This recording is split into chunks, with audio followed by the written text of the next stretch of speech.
तो आज सबसे पहले भगवान शिव की सत्ता को लेकर शुरू हुई राजनीति की बात करते हैं। भोले शंकर के नाम पर और उनके धाम पर सियासत हो रही है। जब भी किसी इंसान की जुबान पर ज्योतिर्लिंग शब्द आता है तो मन में, हृदय में साक्षात शिव होते हैं। शिव की भक्ति होती है, शिव की साधना होती है।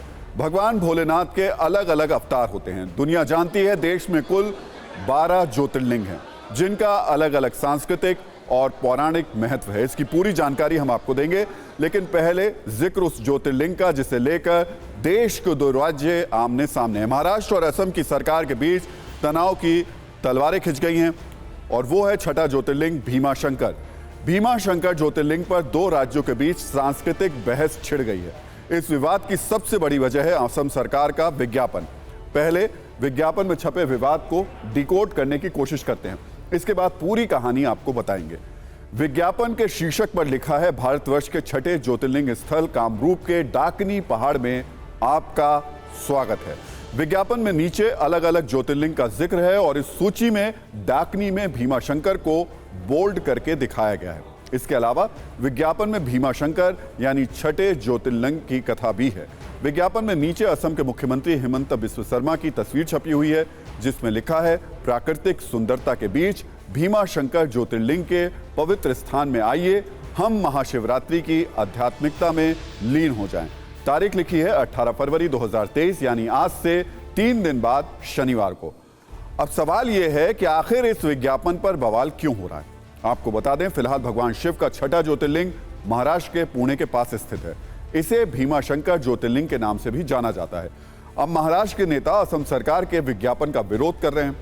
कांग्रेस का कहना है कि अब तक बीजेपी दूसरे राज्यों के निवेशक चुरा रही थी, अब महाराष्ट्र के धार्मिक केंद्र को छीनने की भी कोशिश कर रही है। 2 मिनट 16 सेकंड की न्यूज रील में छठे ज्योतिर्लिंग पर छिड़े इस सांस्कृतिक युद्ध की पहले कहानी को समझिए।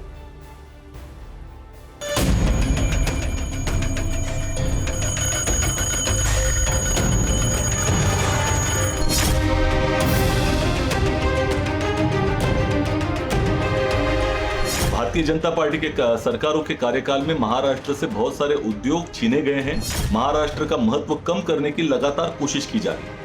अभी तो इसके आगे बढ़कर भारतीय जनता पार्टी के नेता या महाराष्ट्र से, महाराष्ट्र के पवित्र स्थल, महाराष्ट्र की धरोहर, महाराष्ट्र की संस्कृति को और धार्मिक भावनाओं को ठेस पहुंचाने का काम कर रहे हैं। केंद्र सरकार का दिसंबर 2021 का सर्कुलर है, जिसमें पूरी तरह से दर्ज है कि भीमाशंकर यह पवित्र ज्योतिर्लिंग महाराष्ट्र की पवित्र भूमि पर है।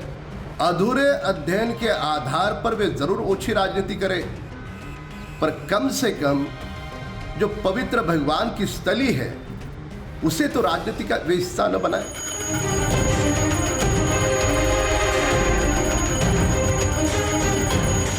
मेरी हाथ जोड़कर विनती है कि श्रद्धालुओं की भावनाओं के साथ ना खेला जाए।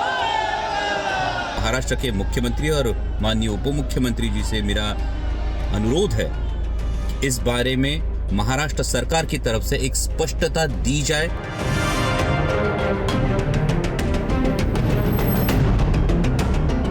किसी ने ट्वीट कर दिया तो असम में भी बहुत सारे मंदिर हैं, एक का नाम भीमाशंकर भी हो सकता है, लेकिन महाराष्ट्र की ये परंपरा रही है कि सबसे ज़्यादा ज्योतिर्लिंग महाराष्ट्र में है।